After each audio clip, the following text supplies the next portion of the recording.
जय गणेशाय नम. मित्रांनो, हर हर महादेव. ब्रह्मा विष्णू महेश्वर. मित्रांनो, मी तुमच्यापर्यंत हा व्हिडिओ का पोचवतो आहे, कारण जो काय माहोल चालला आहे तो प्रचंड महाभयंकर आहे. आपण जो म्हणतो ना तिसरं महायुद्ध, तसं आपल्या ह्या महाराष्ट्रात आहे ना तिसरं महायुद्ध चाललं आहे. विचारांचं महायुद्ध चाललं आहे. मित्रांनो, मी आपणा सर्वांना कळकळीची विनंती करतो, आम्हाला मराठा समाजाला कुणाचीही वैर घ्यायचं नाही. मित्रांनो, ना आदरणीय छगन भुजबळ साहेबांना माझी कळकळीची नम्र विनंती आहे की तुम्ही मराठा समाजाच्या विरोधात जाऊ नका कृपया करून. आम्ही तुमचे विरोधक बिलकुल नाही. आम्ही सर्वसामान्य माणसं आहोत. आम्ही गोरगरीब आहोत. आम्हाला न्याय मिळावा, आम्हाला आमच्या कष्टाचं फळ मिळावं. मित्रांनो, भुजबळ साहेब, मी तुम्हाला नम्रतेची विनंती करतो की गोरगरीब प्रचंड मराठा पिसला गेला ह्या सगळ्या गोष्टींमध्ये. त्याच्या फॅमिलीला त्याला धड सांभाळता येणार ना अशी परिस्थिती मराठा समाजाची झाली आहे. तुमच्यापर्यंत माझा व्हिडिओ पोचत असेल ना तर माझी कळकळीची विनंती, तुम्ही गोरगरिबांना आहे ना पायाखाली तुडवू नका, खरंच तुडवू नका. आणि दुसरी गोष्ट महत्त्वाची म्हणजे, मी आता हे यूट्यूबला पण व्हिडिओ बघतो आणि आणखीन एक विषय आहे. आदरणीय गुणरत्न सदावर्ते, त्यांना पण माझी कळकळीची विनंती आहे. मित्रांनो, तेही मराठा समाजाला विरोध करत आहेत, तर तुम्ही देखील विरोध करू नका कृपा करून. तुम्ही वकील आहात, तुम्हाला कायद्याचं ज्ञान आहे, पण तुम्ही मराठा समाजाला आहे ना विरोध करू नका. मी तुम्हाला विनंती करतो, मराठा समाजामध्ये जी काही लोक गरीब आहेत, जी हातावर पोटं भरत आहेत, ते काबाड कष्ट करत आहेत, त्याच्यातून त्यांना 2 रुपये कुठेतरी मिळत आहेत आणि त्याच्यातनं पण त्यांचं कधी घर पण सांभाळलं जात नाही. घरामध्ये सगळे भांडी मोकळे असतात, घरामध्ये कधी गॅस भरायला पैसे नसतात, कधी उपाशीपोटी झोपतात. अशी परिस्थिती, जशी तुमच्यावरती पहिला वेळ होता ना काळ, तसा मराठा समाजावरती आताच्या ह्या परिस्थितीमध्ये काळ आला आहे. म्हणून मराठा समाज आहे ना पेटून उठला आहे. तुम्ही म्हणत असाल JCBमधनं फुलं उडवत आहेत आणि मोठी वाहवा करतात. मित्रांनो, ज्याची परिस्थिती मजबूत असेल ना तो ही फुलं बिलं उधळू शकतो. आता मी तुम्हाला उदाहरण देतो. मित्रांनो, आम्ही आजिवलीमध्ये राहतो. जरांगे साहेबांचा तिकडून त्या साईडनं गावावरनं मोर्चा आला, बरोबर. आता आमची ताकद असेल तसंच आम्ही खर्च करू ना. मी घरच्यांना सांगितलं की बाबा ठीक आहे, भाकरी बनवा, चटणी भाकरी कांदा काय असेल ती, काय आपल्या घरातली आपली ऐपत असेल त्या पद्धतीनं तुम्ही ते आपल्या मोर्चाला जेवढं आपल्याकडून सहकार्य करता येईल तेवढं आपण करू. पाणी वगैरे सगळ्या सोयी करून द्या. आणि मी फोन करून मी घरी सांगितलं की बाबा तुम्ही त्यांना द्या. आणि आमच्या बेन त्या सोसायटीनं गोकुळ कॉम्प्लेक्सनं पण चांगला प्रचंड मोठा आदर सत्कार त्यांचा केला. त्याबद्दल मी पण त्यांचं गोकुळ कॉम्प्लेक्सचं आभार मानतो की त्यांनी सगळ्या गोष्टी हँडल केल्या. पण माझ्यापर्यंत जी काय ताकद बनते, मी एक गरीब रिक्षा ड्रायव्हर आहे मित्रांनो, माझ्यापर्यंत जी काय ताकद बनते मी तेवढं त्यांच्यापर्यंत पोचवतो. पण मला एकच सांगायचं की बाबा तुम्ही सदावर्ते साहेब, तुम्ही ह्या मराठा समाजाच्या विरोधात जाऊ नका. मला साथ कोण देणार आहे? कोणी साथ देत नसतं. सगळा लोड आपल्या फॅमिलीवरती त्याचा इफेक्ट पडत असतो, कोणावरती पडणार नाही. ठीक आहे, आज तुम्ही विरोध करताय, पण तुमच्या पाठीशी तात्पुरत्या स्वरूपात माणसं येतील. हे राजकारण फार विचित्र आहे आणि सगळा लोड तुमच्या अंगावरती येईल. सगळे अंग काढून घेतील आणि त्यावेळेस मग लोड तुमच्या अंगावर येईल. मग त्यावेळेस काय कराल? आणि मराठा समाज अजून आहे ना फक्त आहे ना 10% आला आहे मुंबईला. अजून 90% मराठा समाज त्याच्यात आलेला नाही आहे. हुशार मंडळी अजून पाठीमागं आहेत. ते फक्त बघतायत काय सिच्युएशन आहे. ज्या वेळेस मराठा समाजाच्या विरोधात ह्या सगळ्या गोष्टी होतील ना, त्यावेळेला अखंड मराठा समाज येईल ना, त्यावेळेस तुमचे डोळे पांढरे होतील. त्यावेळी विचार पण करू शकत नाही तुम्ही.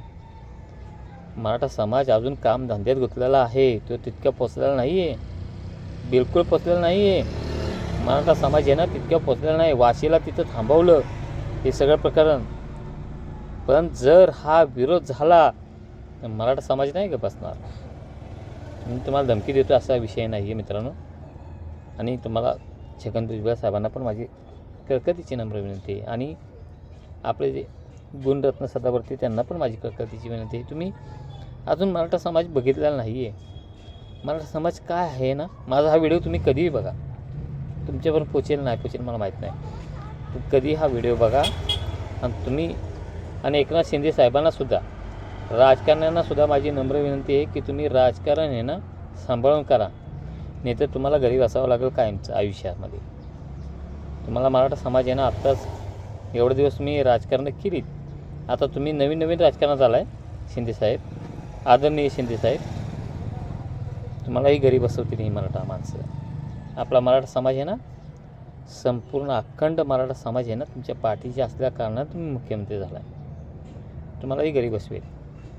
विचार करून मराठा समाजावरती कुणीही अन्याय करू नका. आणि तुमच्यावरती विश्वास आहे मराठा समाजाचा, पण तुम्ही त्या विश्वासघात केलात ना तर तुम्हाला घरी बसावं लागेल.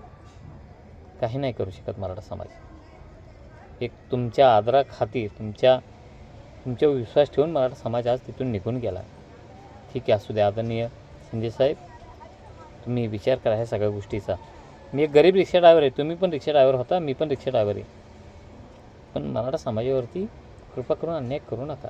लढावं लागलं लढा, तुमची हार होणार नाही आहे. तुम्ही आरक्षण मिळवून दिलं ना, तुम्हीच मुख्यमंत्री राहणार. तुम्हालाच मराठा समाज तुमच्या अखंड पाठीशी उभा राहील. पण मराठा समाजाचं ऐका. मी आता बघितलं एक व्हिडिओ, 2 मिनटं जरा माफ करा.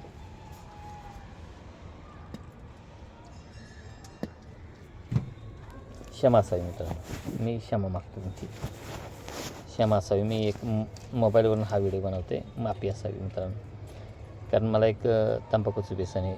सॉरी, क्षमा असावी, कारण थोडासा मध्ये तुमचा गॅप पडला, मी माफी मागतो. तर मला एकच सांगायचं आहे की शिंदेसाहेबांच्या विषयी माझा एक विषय होता की तुम्ही सर्वसामान्य गरिबीतनं दिवस काढलेत, मलाही समजतं. आज तुम्ही ह्या सगळ्या गोष्टी आहेत ना, तुम्ही पेलल्यात, त्रास पण सहन केलेत, मलाही माहिती आहे. तुमच्या मुलांच्या विषयी पण मला काय नाही बोलायचं, कारण ती पण मी व्हिडिओ बघितल्यात की तुम्ही किती दुःखी होता. पण तुम्ही पण एक मी सातारचा आहे, वाईचा आहे, आणि तुम्ही पण आपल्या महाबळेश्वरचे आहे, मला बी समजतं. पण आपला एक तुम्ही पण मराठा आहात, पण तुम्ही ना तुम्हाला अखंड संपूर्ण मराठा समाज आहे ना अखंड तुमच्या पाठीशी राहील. तुम्हाला जर हे मनापासून जर सगळ्या गोष्टी सांभाळायच्या असतील ना, तुमच्याविषयी प्रेम कधीही मराठा समाजाचं कमी नाही आहे. तुमच्यावर एक विश्वास ठेवून खरोखर मराठा समाज गावापर्यंत पोहोचला ना, तुमचं ऐकलं आहे मराठा समाजाने की ठीक आहे, तुमच्या शब्दाला एक मान दिला मराठा समाजाने, आणि तो गावापर्यंत गेला बिचारा. मग त्यांची दिशाभूल आपण करणं कितपत योग्य आहे. तुम्ही भाजपमध्ये गेलात, आमचा विरोध नाही आहे, ठीक आहे, जा भाजपमध्ये पण देखील जा, पण तुम्ही पण एक मराठा आहात आणि तुम्हाला गरिबीची जाण आहे. गरिबी काय असते आणि गरिबी काय लोक स्वसतात हे तुम्हाला माहिती आहे, तुम्हाला सांगायची आवश्यकता नाही खरंच. तर आता तुमच्यावरती विषय मला नाही ठेवायचा, मला एकच सांगायचं आहे की मनोज जरांगे साहेबांविषयीसुद्धा मला बोलायचं आहे की जरांगे साहेब तुमच्या पाठीशी एवढा मराठा समाज पाठीशी उभा राहिला आहे.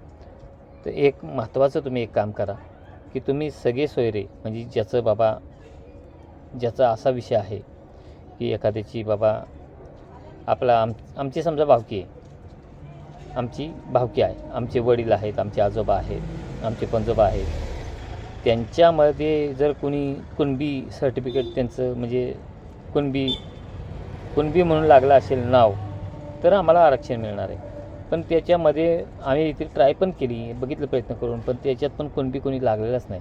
पण मला एक विषय कळतो की मला एक विषय समजला की आता आमची नवीन येणारी पिढी आहे, त्या पिढीमध्ये की आंतरजातीय विवाह आम्ही केलेले आहेत, काही लोकांनी, आमच्या बंधू लोकांनी, की त्यांचे आंतरजातीय विवाह झालेले आहेत, आणि भले मागासवर्गीय लोकांशी आमचं नातेसंबंध झालेत, तर ते आम्हाला आरक्षण हवं. कारण कसं असतं माहिती का, आता मागासवर्गीय जर समजा आम्ही घरामध्ये एखादी, आता त्यावेळेस मराठा समाजामध्ये विरोध होता की तुम्ही आपल्या आंतरजातीय विवाह करू नका, पण काही लोकांनी काही आपल्या समाजाचं पण ऐकलं नाही आणि आंतरजातीय विवाह केले.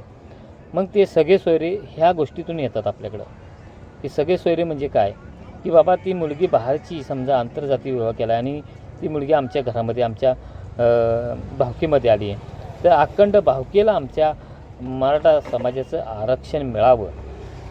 मग ती कुठल्याही मागासवर्गीय असावी आणि तिचे सगळं आमचं नातं जुळलेलं असतं, आमच्या समाजाशी नातं जुळलेलं असतं, तर ते त्याच्या माध्यमातून आम्हाला आरक्षण मिळावं, आमच्या अखंड फॅमिलीला आरक्षण मिळावं, आमच्या सगळ्या भावकीला आरक्षण मिळावं, असं आमची एक कळकळीची तुमच्या सर्वांपर्यंत नम्र विनंती आहे.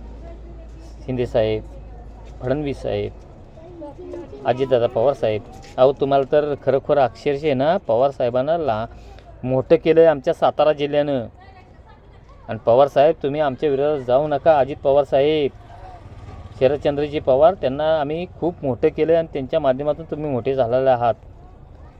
विसरू नका मराठा समाजाचं ऋण. नाही तर अक्षरशः मी सांगतो, आमचा सातारा जिल्हा, अखंड सातारा जिल्हा आहे ना, तुम्हाला आहे ना अक्षरशः पूर्णपणे राजकारणातून झोपवेल. तुम्ही आहे ना कुठेतरी दिशाभूल करू नका मराठा समाजाची. यार तुम्ही पण मराठा आहात.